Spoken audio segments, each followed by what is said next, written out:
तो इस प्रकार हम परमात्मा की तलाश करते हैं, और भगवान की जब तक हम मर्यादा में रहेंगे तब तक काल का कोई भी दाव नहीं लग पाएगा। हम काल को चांस दे देते हैं मर्यादा भंग करके। मर्यादा भंग करने में कौन कौन से विशेष हैं, जो मर्यादा भंग होती है, विशेष नियम कौन कौन से जो आपको लिख कर दिए हुए हैं, उनमें से सबसे बड़ा है अभिमान, अहंकार नहीं आप में होना चाहिए। क्योंकि परमात्मा ने बताया है कि मेरी भक्ति तुम्हारे अंदर तब तक रहेगी जब तक तुम ऐसे रहोगे। कैसे? परमेश्वर ने खुद बोला है, कबीर कुत्ता हूं गुरुदेव का, कुत्ता हूं दरबार का, मोतिया मेरा नाम, और गले प्रेम की रस्सी रसरी जेवड़ी, जहां खेचो वहां जाऊं मैं। यानी अपने परमात्मा गुरुदेव में आपका इतना लगाव बने, इतनी श्रद्धा बने और ऐसा भाव बने जैसा मालिक ने बताया कि ऐसा करो, कुत्ता तेरे दरबार का। जैसे आप यहाँ आते हो सत्संग में, यहाँ अभिमान नहीं करना चाहिए। पुण्यात्माओं, ये बातें हम रोज रोज बताते हैं, लेकिन श्रोताओं बदलते रहते हैं। हम फिर रोजाना इन बातों को रिपीट ना कर पाने से तो कुछ एक को ना समझ में आती, तो रह रहकर हम बताते रहते हैं, उसको ध्यान दिया कर इन बातों पर। परमात्मा कहते हैं ऐसे रहो यहाँ पर सच्चे दरबार में, क्योंकि यहाँ रिहर्सल करनी है हमने भगवान के पास जाने की।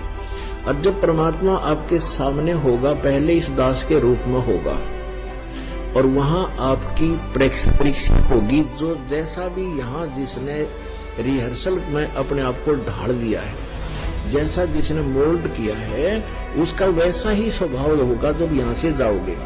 तो जहाज में बैठाने से पहले वहां ये दास के रूप में परमात्मा विद्यमान होंगे, और आप जी का फिर वहां जैसा भी स्वभाव होगा, जैसा भी आपने यहाँ बर्ताव किया होगा, जैसे ही अंदर में सोच इस दास के प्रति होगी, आपकी वैसी ही रहेगी वहां भी। तो वहां तो आपके माथे पे जैसे कंप्यूटर में आ जाएगा ना, अपने आप यहाँ लिखा पाओगा रिजेक्टेड या एक्सेप्टेड, बस इतनी बात मिलेगी। तो उस वहां रिजेक्ट होने से पहले हम यहाँ सुधार करें। क्या बताते हैं कि जैसे कुत्ता हूं गुरुदेव का, और मोतिया मेरा नाम, गले प्रेम की रस्सी, जहां खेचो आ जाना। क्योंकि हे परमात्मा कहते हैं कि गुरु जी तुम ना भूलियो चाहे लाख लोग मिल जा, और हम जैसे तो तुमको बहुत हैं, पर हम तुमसे हमको ना। आपको तो लाखों भक्त आपके हैं हमारे जैसे, लेकिन आप जैसा हमें नहीं और मिल सकता। क्योंकि इस ज्ञान से आप इतने क्लियर हो जाओगे कि इस पृथ्वी पर इस दास के अतिरिक्त आपको संत दिखाई नहीं देगा, और वो होगा इस ज्ञान से प्रमाणों के सामने। फिर क्या बताते हैं कि तो करो तो आऊं बाहुडू। जैसे कुत्ते को की एक भाषा है, तो न्यो करते ही कुत्ता भाग्य आया करे, पालतू कुत्ता या जैसा भी। और फिर कहते हैं उसको कहना चल दूर दूर वहां बैठ, तो कुत्ते को जैसे बोला करते हैं, कहते फिर दूर दूर करो तो जाऊं, और जो राखो तो ही रहूं, और जो देवो सो खाओ। यानी परमात्मा कितना अनमोल उदाहरण में दे रहे हैं, हम इसको कितना ढाल पा रहे हैं यहाँ आकर। कुत्ता हूं गुरुदेव का, और मोतिया मेरा नाम, गले प्रेम की रस्सी, जहां खेचो वहां जाऊं मैं, जहां तुम जाओगे वहीं जाना पड़ेगा। और तो करो तो बाज्या आऊं, यानी किसी को बुलाते हैं कि गुरुजी याद कर रहे हैं, कहते दौड़ा आऊं, और कोई जमीनों के जाओ वहां बाहर बैठ जा भाई, तो तुरंत चला जाऊं। कहते तो करो तो बाहुडू, और दूर दूर करो तो जाऊं, और जो राखो तो ही रहूं, जो देव सो खाऊं। तो एक न्यारी आनंद आएगा आपको जब आप इस देखो अभिमान आप कितना कर लोगे। यदि किसी का शरीर का बल है कि मैं बहुत तगड़ा हूं, मैं बहुत सुंदर हूं, इसको ज्ञान से समझा जा सकता है।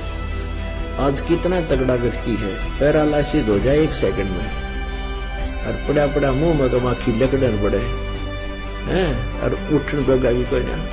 और मान ले कितना सुंदर शरीर दिखाई देता आपको, इसने थोड़ा सा खर्च कर देख लो, सबका एक जैसा भाव होगा। ऊपर चाहे सुंदर है, चाहे काला है, चाहे गोरा है, अंदर मटेरियल एक जैसा है। इसमें जैसे कोई कुत्ता मरा हुआ देखा हो सड़क के ऊपर एक्सीडेंट में, उसकी कितनी दूर तक आंत लकड़ी बिखरी पड़ी होती है और चाम रोड का चिपका हुआ होता, इतना व्यवसाय कैसा अपने शरीर का। तो इसमें के अभिमान करें?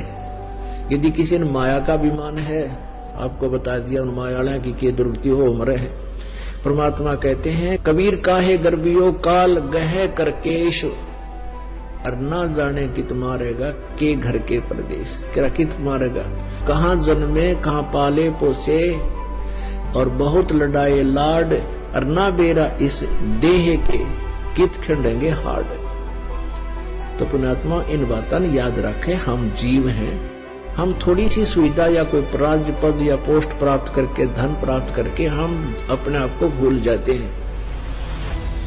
यहाँ से सारी पृथ्वी का राजा है, फिर भी वो जीव है, लेकिन वो भूल जाता है, अभिमान आ जाता है। तो अभिमान जीव का सबसे बड़ा शत्रु है। जैसे रावण ने भक्ति खूब की, और ऐसी भक्ति रावण जैसी कोई कर नहीं सकता। यहाँ से काट के भगवान का निमित्त कर दिए, जैसा किया वैसा दे दिया, लेकिन उसका अहंकार नहीं गया और वो अहंकार उसको लेकर डूब गया। ऐसे ही भक्ति नाशक है ये अभिमान, ये जीव के आसपास भी नहीं होना चाहिए। यदि आपने सफल होना है, बाकी सारी मौज भाई किसी तरह करो, जैसा करोगे वैसा मिल ही जाएगा। अब प्रसंग चल रहा है, हम उसी पर आते हैं, क्योंकि रह कर बीच में ये बतानी पड़ जाती है कुछ मर्यादाएं, जिससे आप भ्रमित ना हो जाओ, मार ना खा जाओ।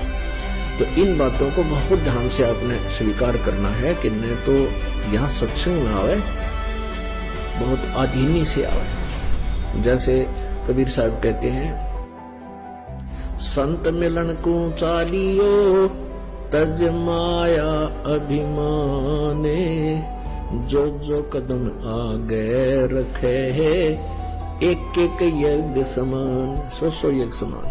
अब संत मिलन को चाहिए तज माया अभिमान। जैसे कोई कितना बड़ा सेठ हो और कितनी उच्च पोस्ट हो किसी की, और उसको ये पता लग जाए, जैसे अपने फैमिली डॉक्टरों से वो ट्रीटमेंट करा रहे होते हैं, तो वो संकेत कर दे कि आप ऑल इंडिया में जाओ और इसका कंप्लीट चेक कराओ।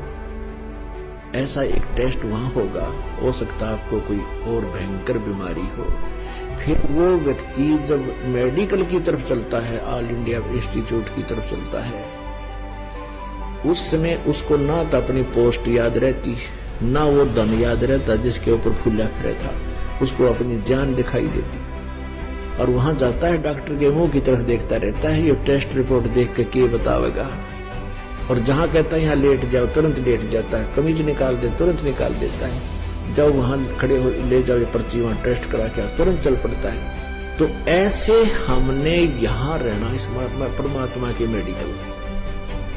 और आपके बहुत दीर्घ रोग है, वो दीर्घ रोग कौन सा है? जन्म और मृत्यु का, और वो ट्रीटमेंट आपका यहाँ चल रहा है। इस ट्रीटमेंट में सबसे बड़ा बाधक ये अहंकार है। तो परमात्मा कहते हैं कि जैसे तुम इस प्रकार अपने गुरुदेव के पास जाओगे, संत मिलन को चाहिए तजमाया अभिमान, तो उस सतिथि में यहाँ आते हो तो एक कदम का फल आपको एक यज्ञ के तुल मिलता है। तो हमने ये सारा ही लाभ उठाना है।